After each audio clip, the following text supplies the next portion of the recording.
Welcome to the Feminist Park podcast. I'm Kwame. And I'm Leilani. It's great to be kicking off this journey with you all today. Yeah, we're diving into work that's really closely tied to the vision behind the Feminist Park project, which was founded by Hussein Stuck. That project's goal is pretty ambitious, isn't it? Imagining these truly equitable public spaces, starting with the idea for an intersectional feminist park right here in Berlin. Exactly. And this podcast, well, it's kind of an extension of that. We're going to be digging into the academic research that, supports and informs that kind of vision. We'll be taking these dense, sometimes quite academic papers and really pulling out the core and insights. And looking at them through specific lenses, things like environmental justice, intersectionality, anti-colonial thought, queer theory. All the stuff that helps us think critically about space. Imagine stepping into an urban green space. Vibrant park, maybe a tree-lined street, or just a peaceful spot by the water. You feel that instant uplift, right? That breath of fresh air amidst all the city noise. It feels good. A real urban oasis. But here's a critical question, one that maybe doesn't get asked enough. Who truly gets to experience that sense of peace, that clean air, that safe haven? Are these green spaces, often so carefully designed, are they really equitable for everyone living in our cities? Today, we're taking a deep dive into that very question. We're exploring this complex, sometimes hidden intersection where urban planning meets social justice. Our focus is on how our green and blue spaces, everything from the big parks down to tiny pocket gardens and even crucial waterways, how they're designed, managed, and crucially, how they're accessed and experienced by all the different communities that make up our cities. Our mission really for you, our curious listener, is to give you a genuine shortcut. A way to get well-informed on these really intricate dynamics of environmental justice right inside our urban ecosystems. We're going to unpack a crucial academic article that delves into these very questions and reveals layers most of us probably never even consider. Our guide for this journey is a systematic review. It's titled Tracing and Building Up Environmental Justice Considerations in the Urban Ecosystem Service Literature. It's published back in 2021 in Landscape and Urban Planning by Calderón-Argelich and their colleagues. In this paper, it's really like a roadmap, helping us understand how different communities experience urban nature and honestly, how far we still need to go to make sure it's truly equitable. So if you're someone who thinks deeply about designing spaces for liberation, maybe even thinking about something like the Feminist Park, well, this deep dive is going to be invaluable. It really highlights the foundational challenges, but also the essential design principles we need to create genuinely inclusive urban green infrastructure. Because at the end of the day, it's about making sure these spaces aren't just green, but that they're profoundly just. Okay, let's unpack this right from the start. We're throwing around terms like ecosystem services and environmental justice in an urban context. What exactly do these terms mean?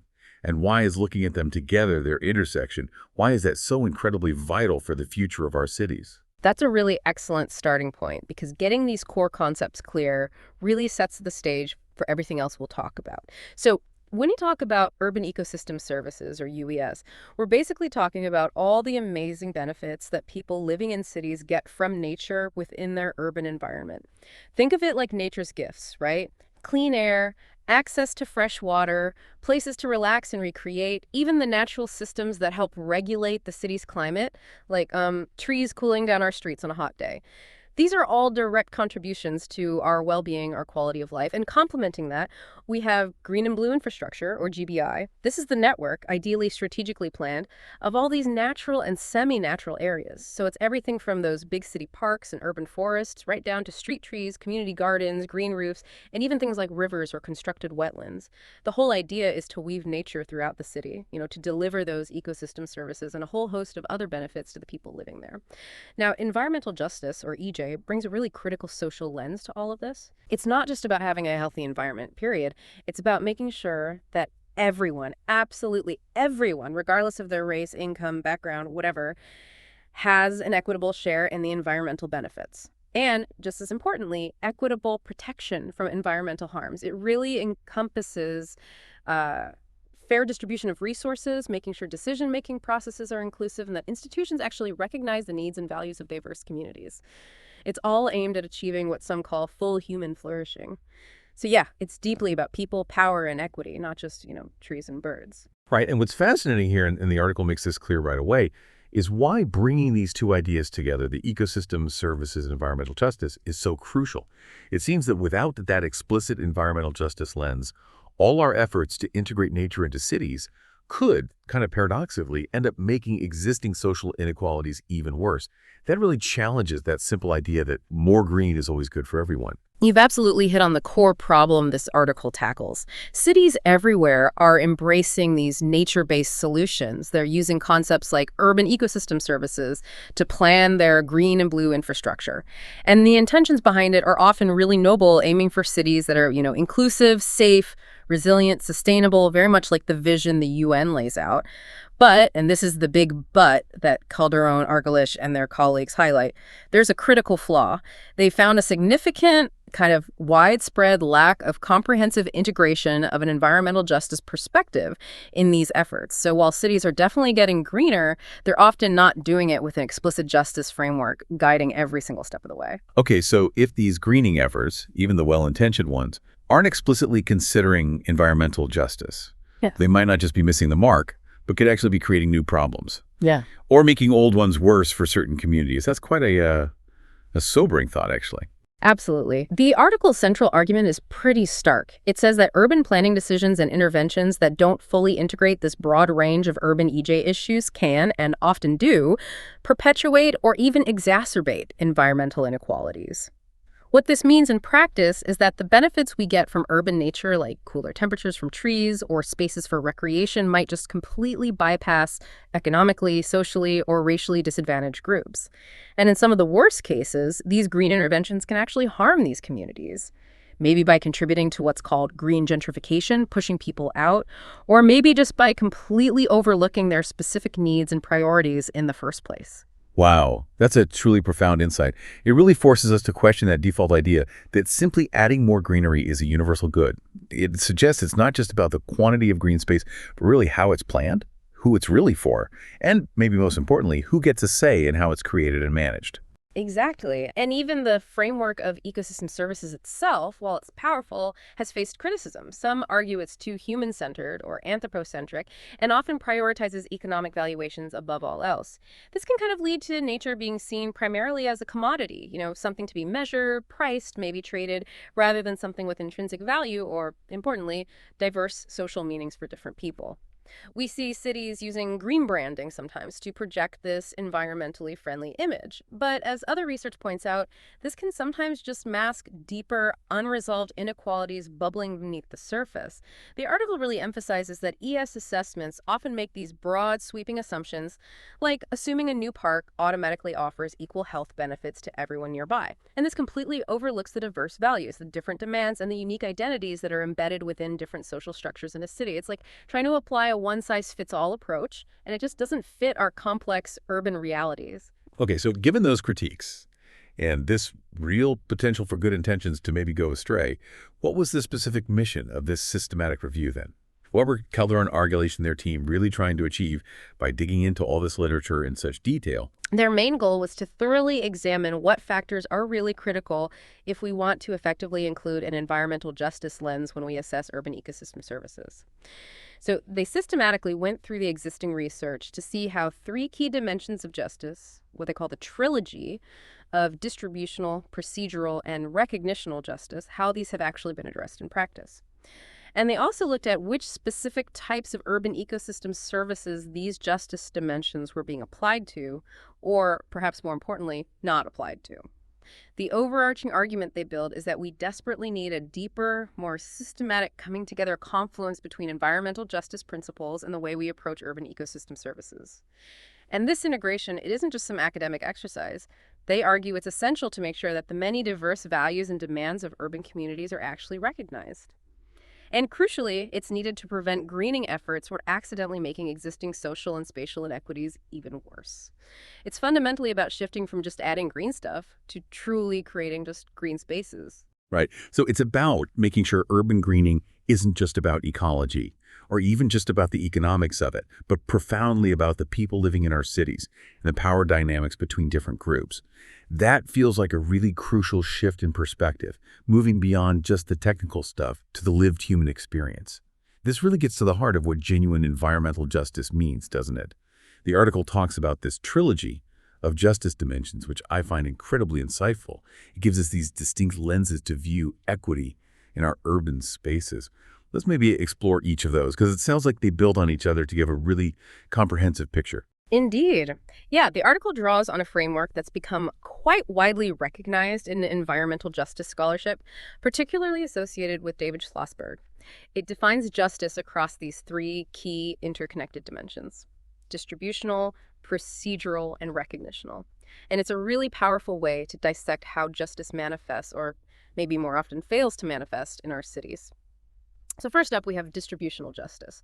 This is probably the one most people think of first when they hear fairness. It basically asks who gets what, where, and when. More formally, it refers to the equitable allocation of both the material costs and the benefits of environmental interventions like parks or trees for all social groups. And it considers both where people live, the spatial aspect, and the long-term implications, the temporal aspect. So are the benefits like cleaner air, shade, places to play, are they evenly spread? Or are they concentrated in some areas while others are left wanting? And what the review found is that this dimension is by far the most studied aspect in the urban ES literature. A lot of articles focus exclusively on distribution, and many more consider it alongside other factors. The studies most often look at the unequal distribution of green infrastructure and its benefits based on socioeconomic groups, particularly focusing on income and race or ethnicity as the main factors that seem to determine who gets access to these green amenities. Okay, so we're talking about things like, beautiful, well-maintained parks or those lovely tree-lined streets, often being found more in wealthier, maybe predominantly white neighborhoods, while lower income communities or communities of color might have less access or maybe lower quality green spaces, that kind of thing? Precisely. Yeah, that's exactly the kind of pattern researchers find again and again. For instance, studies have shown that the benefits from street trees, which provide cooling and clean air, or things like green roofs, are often unevenly distributed. They frequently favor more affluent areas. And it's usually not accidental. It's deeply tied to historical patterns. In the U.S., for example, the article points to the lasting impact of redlining, that discriminatory housing practice from the last century. It continues to influence who has access to quality green spaces today, and it even impacts health outcomes in marginalized communities. So it's not just about current planning decisions, it's about grappling with and trying to rectify these historical inequities. But, and this is a crucial critique the article raises, focusing only on distribution can lead to what they call a justice-blind, depoliticized analysis. It just presents an incomplete picture. Why? Because it can overlook these really complex, multi-layered processes like historic segregation, systemic housing discrimination, persistent wealth gaps, and the whole broader political economy that fundamentally shapes who lives where in the first place and who has access to what resources. It doesn't really explain why the distributions are unequal, it just documents that they are. Okay, moving on. The second dimension is procedural justice. This is sometimes called participatory justice, and this one asks, who gets a seat at the table?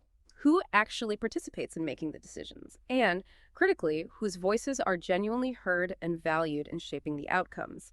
It really emphasizes the need for transparent and meaningful citizen involvement in planning processes.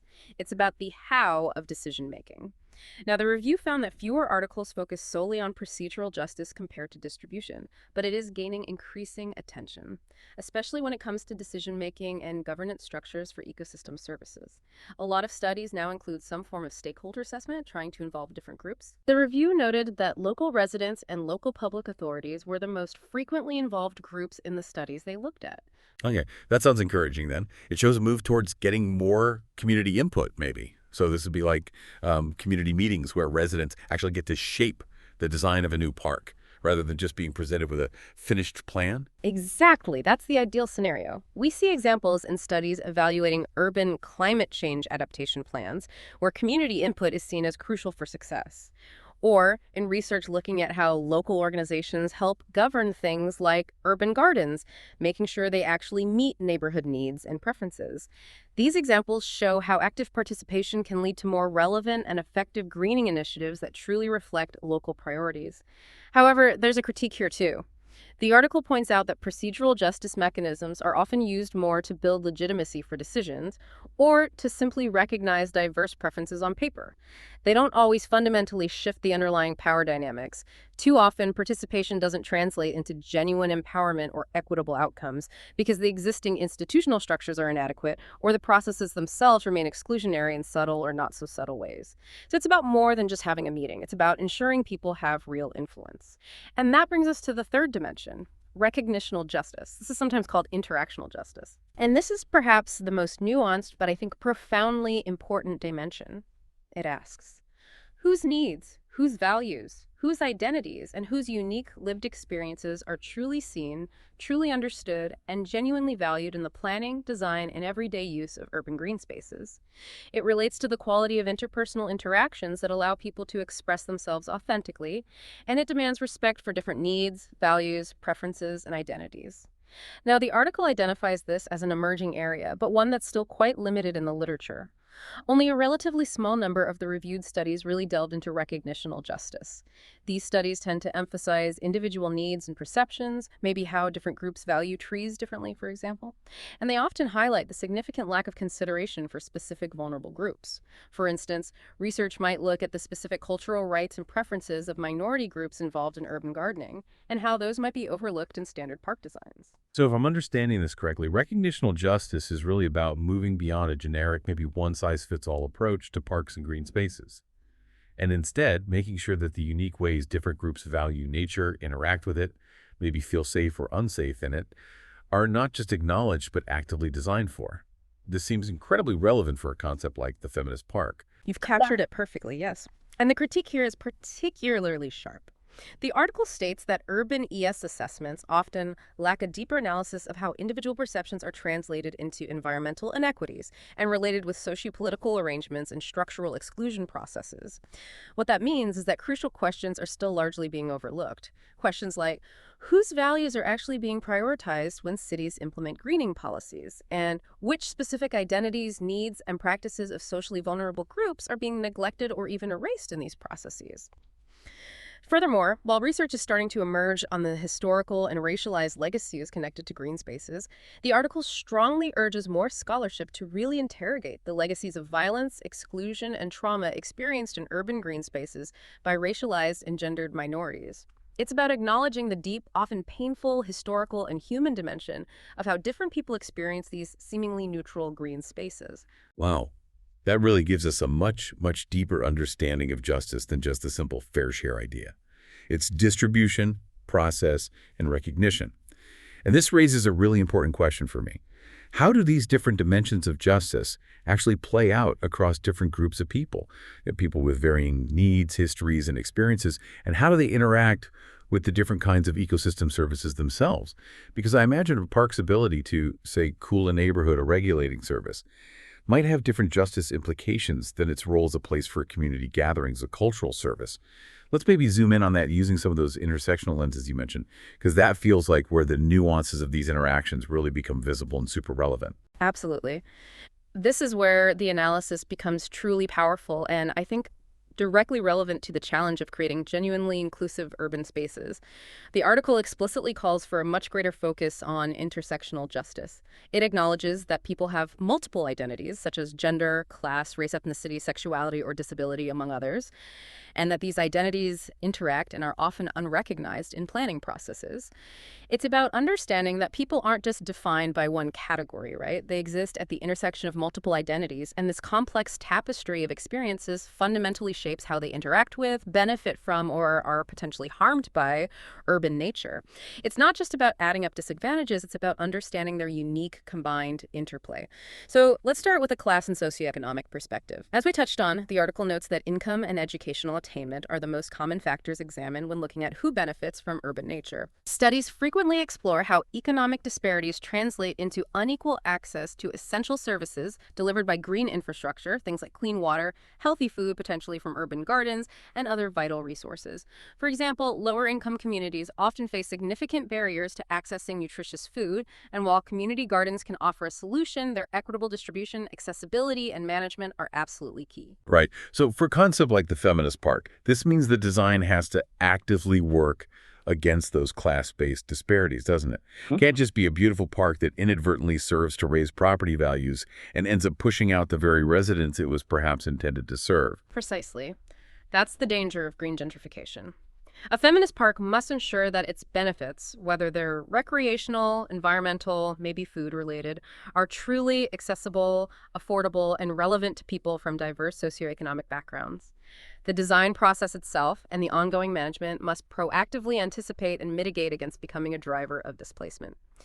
Okay, next let's consider the migrant and racial justice perspective. The review found that race and ethnicity are, thankfully, widely considered, particularly in North American studies.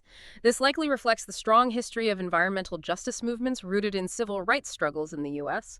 The article powerfully highlights the enduring legacies of historical practices like redlining, which, as we discussed, continue to shape who has access to quality green spaces today, decades later. We also see similar patterns described in studies from Europe showing exclusion and marginalization faced by racialized immigrants, where access to environmental amenities and the benefits they provide can be starkly unequal. This just deeply underscores the point that the feminist park must fundamentally be conceived as an anti-racist space.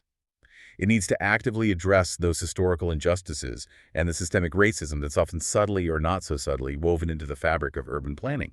It's really about ensuring safety, belonging, and genuine equity. Absolutely. Its design shouldn't just be neutral. It should actively work to dismantle barriers, foster a deep sense of belonging for everyone, and provide equitable access for migrant and racialized communities. It needs to consciously work against accidentally reinforcing past harms or creating new forms of exclusion. Now, here's a finding that was truly critical regarding the feminist and gender perspective. This is a real standout point in the review. The authors state very clearly that gender-specific barriers are especially overlooked in the existing literature on urban ecosystem services. It's a massive blind spot. The review found only a tiny number of articles that actually focus centrally on gender. Many more just treated it as a simple demographic variable, like ticking a box without deeper analysis. So while some studies might have noted differences in how men and women perceive ecosystem services, the authors found they consistently lacked in-depth analysis focusing into how gender interacts with urban ES and how gendered perceptions of the public space translate into unequal access to green and blue infrastructure, institutions, and decision-making power. Wow.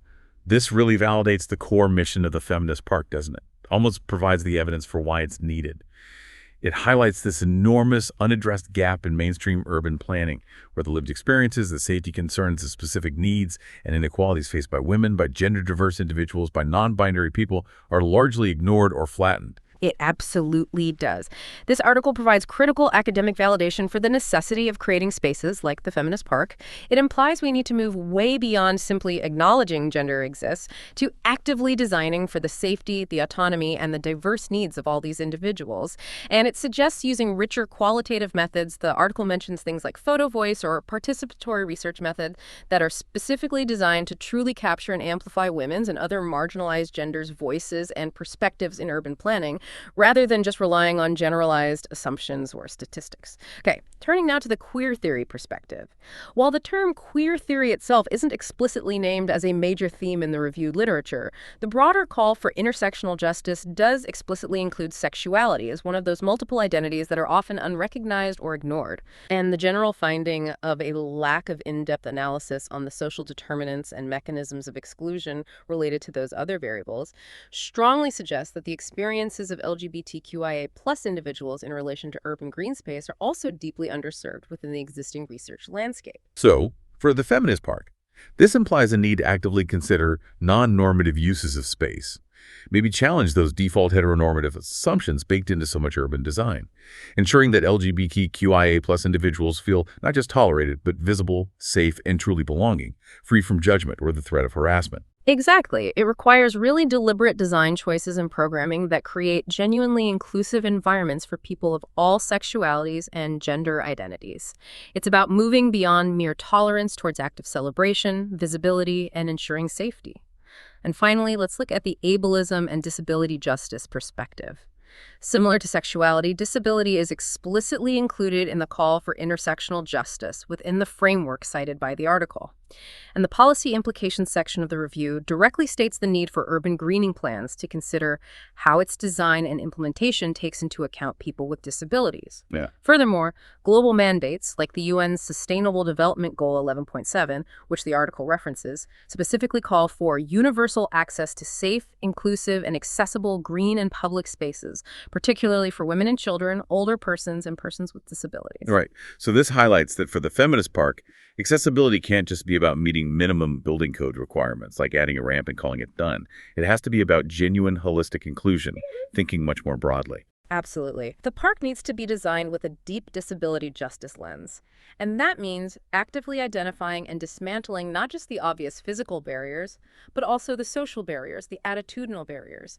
It's about ensuring truly universal access and participation for people of all abilities, going way beyond mere compliance to create spaces that are truly welcoming, functional, and enjoyable for absolutely everyone. So it's really clear from this breakdown that the call for intersectionality isn't just some academic buzzword.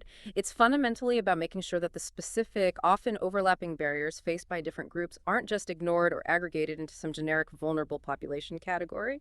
Instead, these intersecting identities must be understood in their unique interaction and then actively, thoughtfully addressed in planning and design. That makes so much sense. And it really underscores why a truly intersectional approach is just non-negotiable if we're serious about equitable urban planning. Now, moving from who experiences these services, how do these justice dimensions, distributional, procedural, recognitional, interact with the different kinds of ecosystem services themselves? Because, like we touched on, a park's ability to cool a neighborhood, that regulating service, seems like it would have different justice implications than its role as a place for cultural events or community gatherings. You're absolutely right. The type of service matters immensely in terms of which justice dimensions are most relevant or perhaps most often overlooked. The article provides a really detailed breakdown of how environmental justice concerns are integrated or, importantly, often not well integrated across the four main categories of ecosystem services. That's provisioning, regulating, supporting, and cultural services. And looking at this cross tabulation gives us crucial insights into where the field is focusing its justice lens and, maybe more importantly, where the significant blind spots still remain.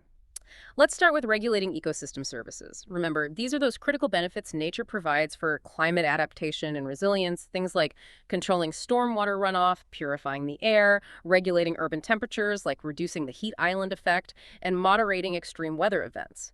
The article found that almost half of the papers they reviewed address these regulating services, and crucially, they are most frequently linked in the literature with distributional justice. Okay, so these studies are mostly asking, are the communities most vulnerable to heat waves or flooding actually getting the benefits of cooling trees or green infrastructure designed for flood protection? Or are those services concentrated somewhere else? Exactly that. The main focus is on climate change adaptation and mitigating environmental risks. The studies often highlight the unequal distribution of environmental health threats. For instance, research shows how vulnerable populations, often low-income communities and communities of color, are disproportionately exposed to climate impacts like extreme heat or flooding, partly due to lack of green infrastructure. So these studies help support climate justice claims by identifying how green infrastructure can build urban resilience, but also flagging the need to do so without exacerbating existing inequities or inadvertently leading to green gentrification. Now, for the Feminist Park, this research serves as a really strong reminder, almost a warning. While the park's design can and arguably should offer crucial regulating services like cooling through a dense tree canopy or managing stormwater runoff effectively, this research emphasizes that those benefits must be equitably distributed. The design and implementation need to proactively prevent situations where these environmental improvements lead to increased property values and the displacement of the lower income residents who might need those cooling or flood protection benefits the most. It's not enough just to create the service. We have to ensure it reaches those who need it without causing negative social ripple effects.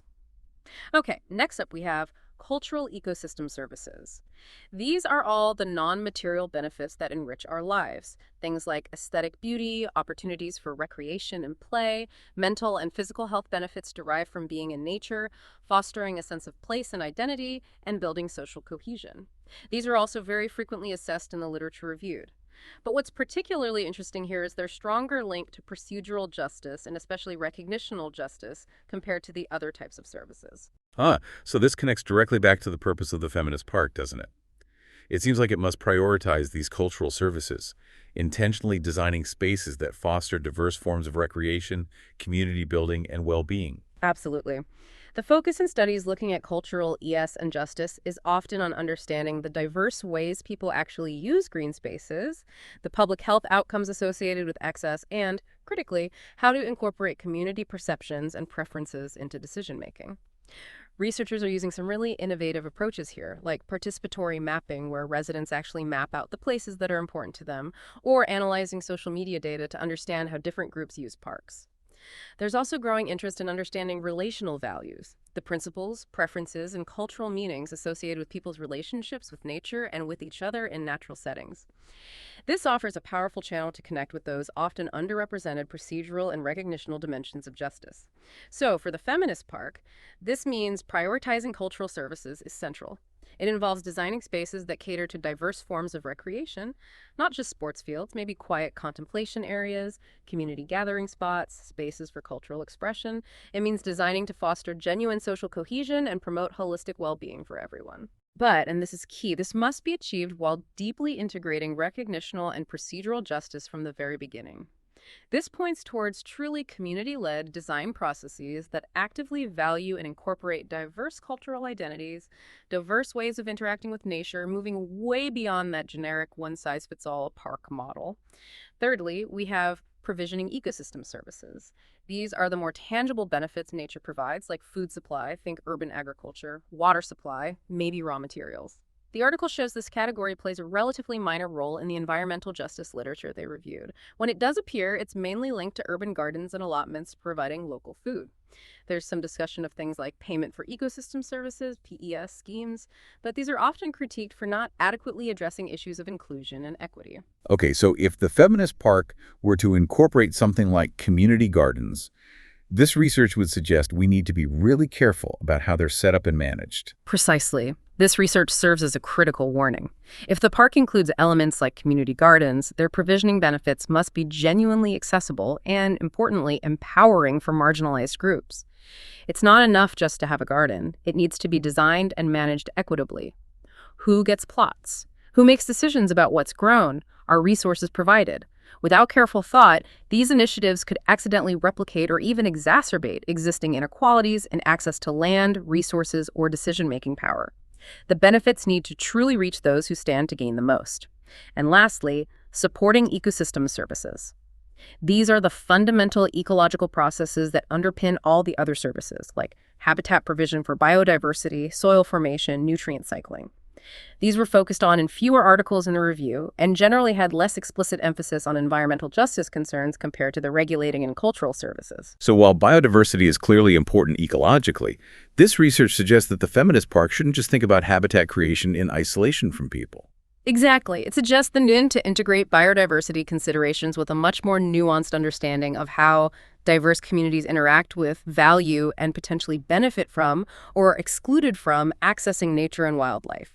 It means moving beyond a purely ecological lens to one that ensures inclusive access to and appreciation of these biodiversity benefits, recognizing that human well-being, social justice, and ecological health are all deeply intertwined and can't really be separated. So if we try to connect all this back to the bigger picture, what the article really seems to highlight is that focusing only on the distribution of green spaces, or even just the distribution of their benefits, is really just scratching the surface.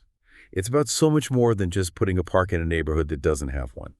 It's about digging into those deep underlying structures of power, participation, and recognition that truly determine who benefits, who feels welcome, and who gets left out. Okay, so bringing it all together, what does this all mean for a concept like the feminist park? How does this deep dive into environmental justice, looking at urban ecosystem services? How does it directly inform the vision and the design of such a space? This isn't just an academic exercise for us. It's about figuring out how to build tangible, equitable spaces on the ground. Well, I think this research provides an incredibly robust foundation and, honestly, a clear ethical mandate for creating something like the feminist park. It really moves the concept from being just a progressive ideal to being an urgent, evidence-backed necessity, and it offers concrete pathways for how it could be realized effectively and justly. Firstly, and perhaps most importantly, it profoundly validates the absolute necessity of creating a feminist park.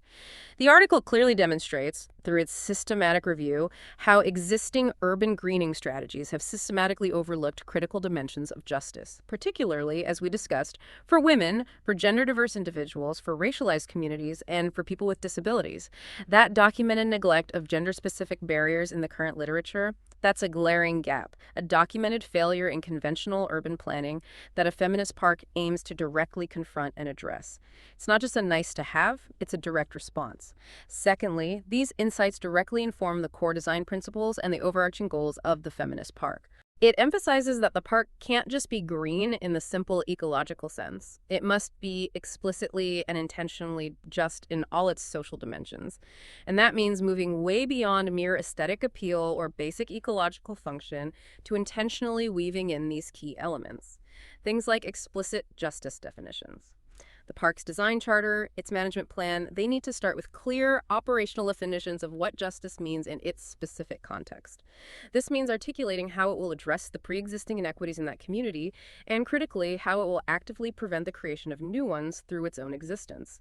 This moves the discussion beyond vague notions of fairness to specific, measurable, accountable goals. Right, so not just saying this park aims to be fair, but actually defining what fairness looks like in measurable terms for the people it serves. That feels like a huge shift. Exactly. And then intersectional design. A feminist park must fundamentally recognize how multiple identities, gender, race, class, sexuality, disability intersect and interact to shape how individuals experience urban space.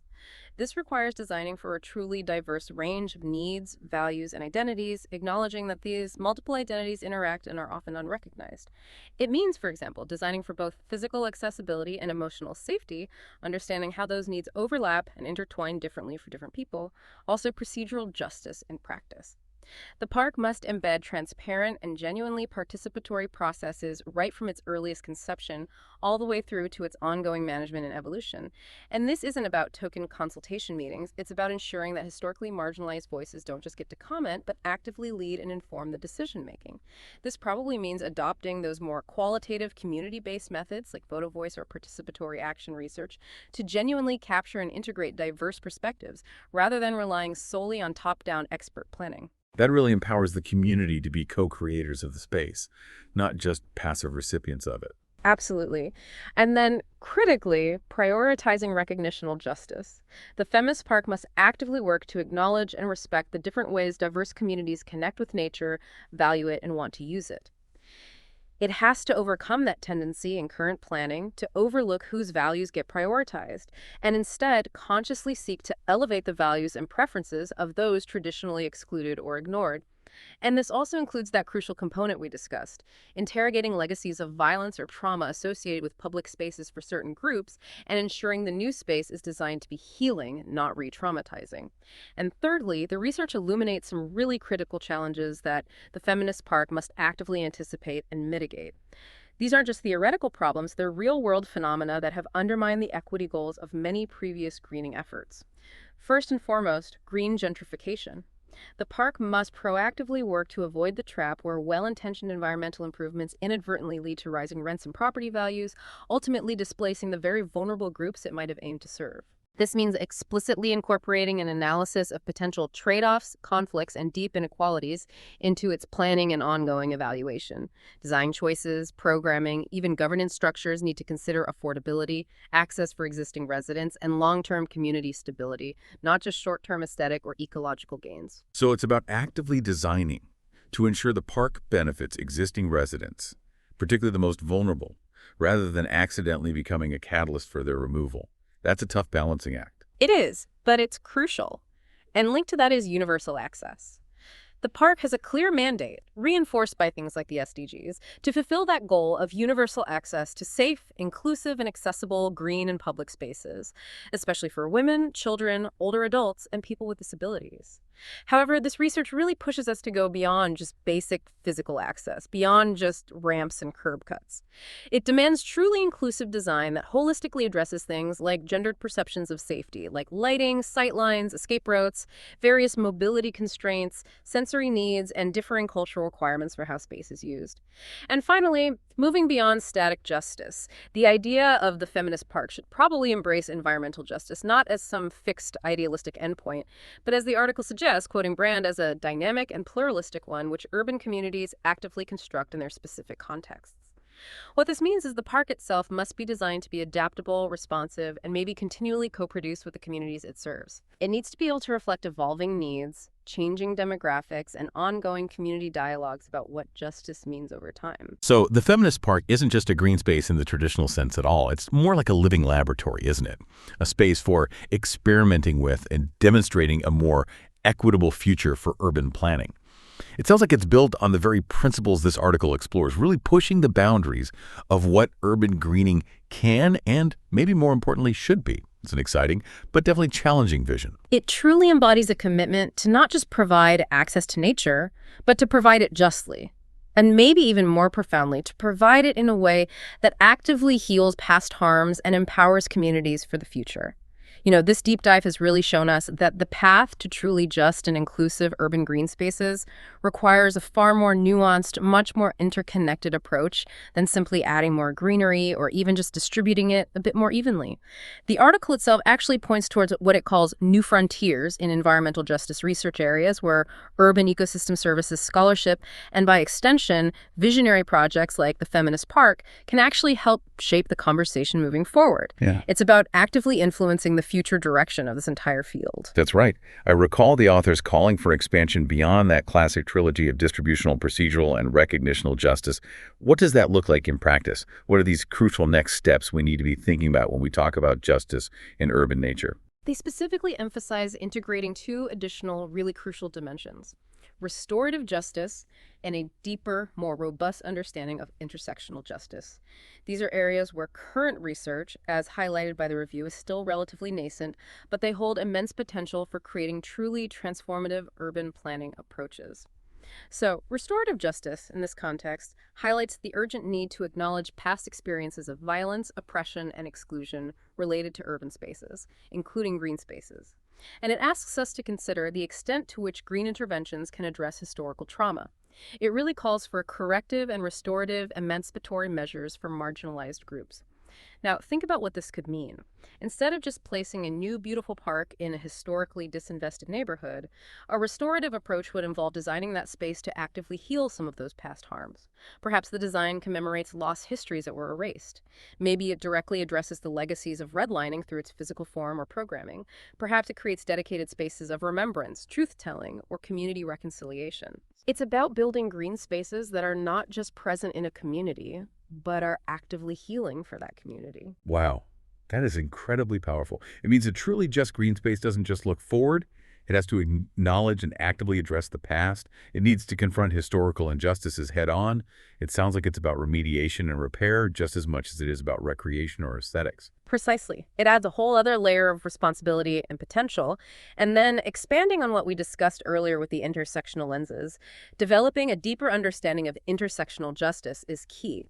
This is about profoundly understanding how those multiple identities, gender, class, race, ethnicity, sexuality, disability, age, migration status, and so on, how they interact and combine to create unique, specific forms of injustice and social ecological vulnerability.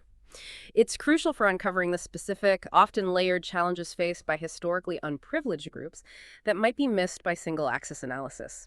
For example, as the article implies, a low-income immigrant woman of color with a mobility impairment likely experiences urban green spaces very differently than a wealthy, white, able-bodied man. An intersectional justice lens ensures these unique, layered experiences are recognized, understood, and centrally addressed in design and policy, not just averaged out or ignored. Ultimately, the article critiques the default normative and prescriptive approach in planning, the one that often just assumes everyone benefits equally from greening initiatives. Instead, it argues strongly for scrutinizing the priorities behind these ES-based plans. What political agendas might they be serving, consciously or unconsciously? This means asking those tough, sometimes uncomfortable questions about who actually defines what counts as a benefit, who holds the real power in the planning processes, and what underlying values, economic, ecological, social, are truly driving urban greening initiatives in our cities. It's really a call for critical self-reflection within the field of urban planning itself. So, okay, here's maybe a provocative thought for you, the listener, to take away as you look at the green spaces around you, whether it's a grand city park or just a small patch of green on your street corner. Are we truly designing for all in our urban green spaces?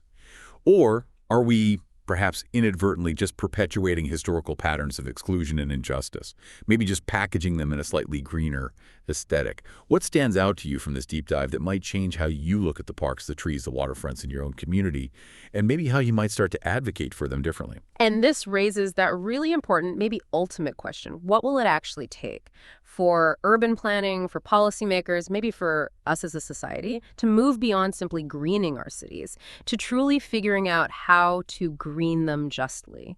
The article concludes, somewhat optimistically, that environmental justice principles can genuinely support the empowerment of local communities in the co-production of urban ecosystem services. It can help ensure the creation of cities that are both greener and more just. But, and this is the crucial part, this isn't something that will happen passively. It requires an active, conscious, ongoing effort to challenge those deeply embedded biases, to question existing power structures, and to foster genuine collaboration, empathy, and solidarity across diverse communities. This deep dive into the article, tracing and building up environmental justice considerations in the urban ecosystem service literature by Calderón-Argelich and colleagues, has really given us a clear and I think actionable framework. It makes it absolutely clear. It's not enough anymore to simply create green spaces. We must strive to create just green spaces, spaces that recognize, respect, and truly empower every single member of our diverse communities. And maybe, just maybe, spaces that can help actively heal the wounds of the past while building a more equitable future. So how can you apply this lens? How can you look at the green spaces you encounter every day? And how can you advocate for more equitable urban environments right where you live? Maybe it starts by asking those critical questions we've discussed. Who truly benefits here? Who got to decide? And whose stories, whose needs, whose values are being told and valued in this space, and whose are missing? Thank you so much for joining us on this deep dive. This knowledge is a tool, really. A tool for seeing your city differently, and potentially for helping to change it. It's been a really insightful deep dive, I think. This document provides such a vital framework, especially for projects like the Feminist Park Project that are trying to build something fundamentally different. It shows just how interlinked urban design and social justice are. It really does. But it also shows the scale of the challenge, right? It requires sustained effort, real commitment, and a genuine willingness to shift power dynamics in how cities get made and managed. Definitely. It makes you think about how we ensure those voices, the ones that have been excluded, are actually heard and centered. There's another quote from Sarah Ahmed in the handbook that feels relevant here. Go on. She says, "If you have to shout to be heard, you are heard as shouting." That's powerful. It makes you ponder, doesn't it?